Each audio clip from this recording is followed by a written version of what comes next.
Hi there, my name is Toni Lipsey and I am the crochet designer, educator, and now author behind TL Yarn Crafts. Now if you're looking for the perfect first project to start your handmade wall hanging journey, try this, the super charming wrap tassel wall hanging. Now let's get started.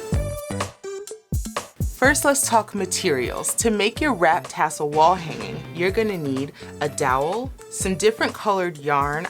You'll need some cotton cord. That's what we're gonna wrap the yarn around to make our tassels.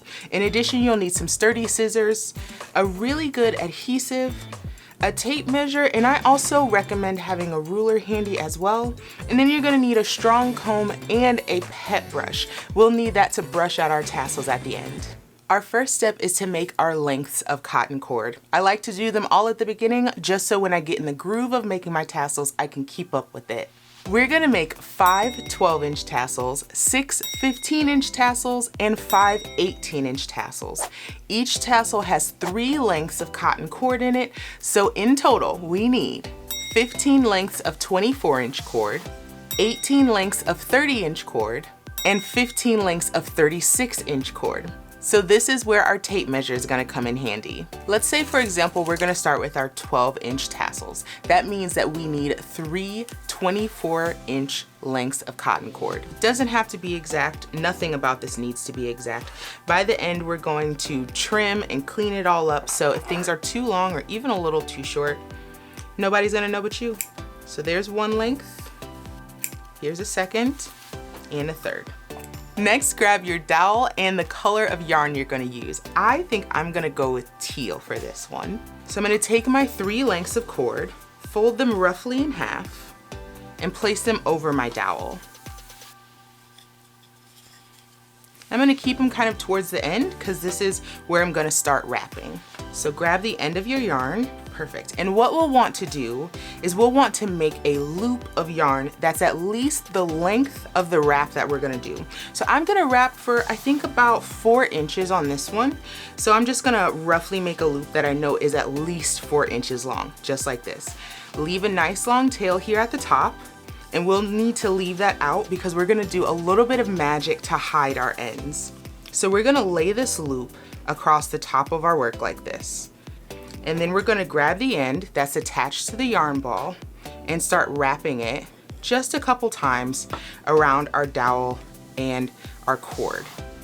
Just enough to make sure that it's secure and is not gonna come unraveled. At this point, we can slide our cord off of our dowel and sit that to the side.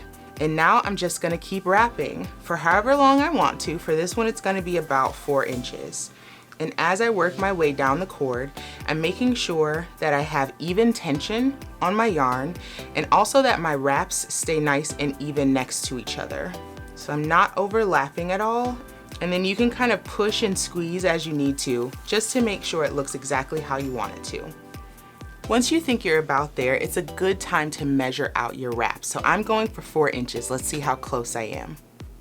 Almost there. I'm only at 3 inches, so I have a few more wraps to do. And now I'm ready to tie off my tassel. And this is the part that kind of feels like magic, not gonna lie. So you remember that loop that we started with? It's right here, and the reason we made it longer than our actual wraps is we need to use this loop to tie in the end that we're gonna create here. So with your scissors, we're just gonna snip this end, just like that. And we're gonna slip that end through the loop. And now, with that tail that we left in the top, we're gonna pull firmly. And as you can see, it pulls this loop. And since that loop is holding this tail, it's gonna pull that loop up and through our tassel. Now we don't need to pull it all the way up. At this point, it's nice and secure. And I'm gonna grab my scissor again and cut close to my work to hide that end. And I'm gonna do the same for the tail that's here at the top. And that way, I have no visible tails and I have a nice clean wrap all the way up my tassel. Now at this point, we want to do some beautification. We're gonna take her to the salon real quick and comb out this tassel. You can leave it just like this, but I think there's something really beautiful about that kind of light and fluffy look. If you see the wall hangings throughout my home, a lot of them do have that beautiful kind of brushed tassel look at the ends, and we're gonna do that same thing here. To get this all ready for the brushing, I'm gonna grab a self-healing mat. I don't have any surfaces that can stand up to the beating we're about to give them, so if you have a self-healing mat, I definitely recommend using one for this step. So place your mat on its surface and then lay your tassel down. At this point, I'm gonna use the comb and the pet brush. I like to start with kind of the wider tooth of the comb, and starting from the ends, just like you would with your hair, I'm going to start untangling these lengths of cord. Working in small sections, I'm going to just start detangling them because right now we have 6 lengths of cord and I really just want it to look like one beautiful tassel.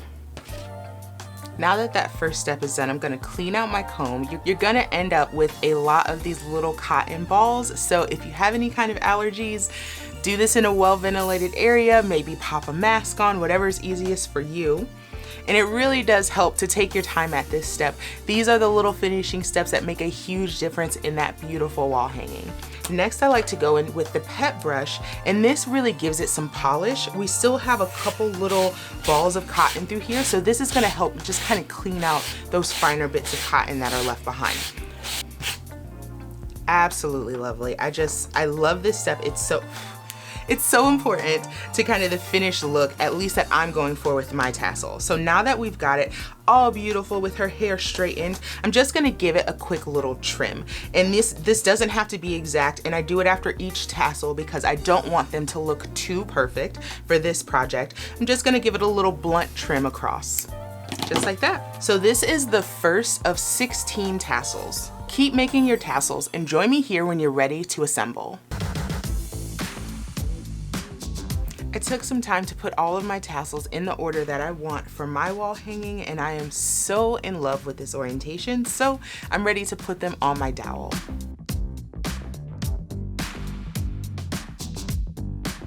Perfect, so my wall hanging is nice and full. I have just enough tassels. 16 was the perfect number. The last thing we need to do is make the actual hanger. So I'm gonna flip this upside down so I'm looking at the dowel.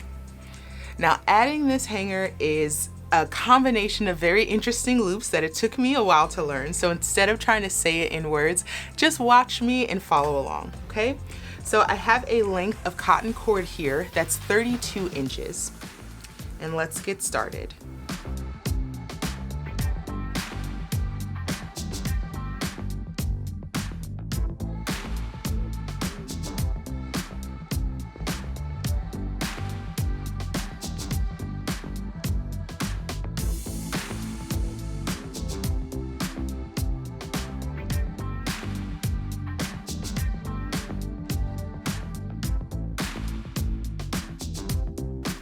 We'll just make sure that everything's nice and tight in here. And before I even bother cutting these, I'm just gonna tighten them down. And this is the point where I want my glue because we're going to bring these loops behind. So I'm gonna just bring this up to the top of my work and grab my glue.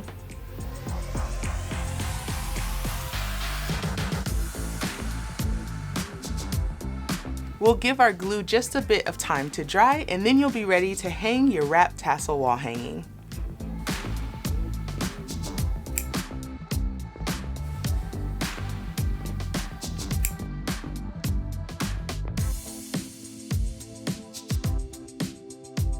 I really hope you enjoyed making this wrap tassel wall hanging with me. This one is my first, but it surely will not be my last.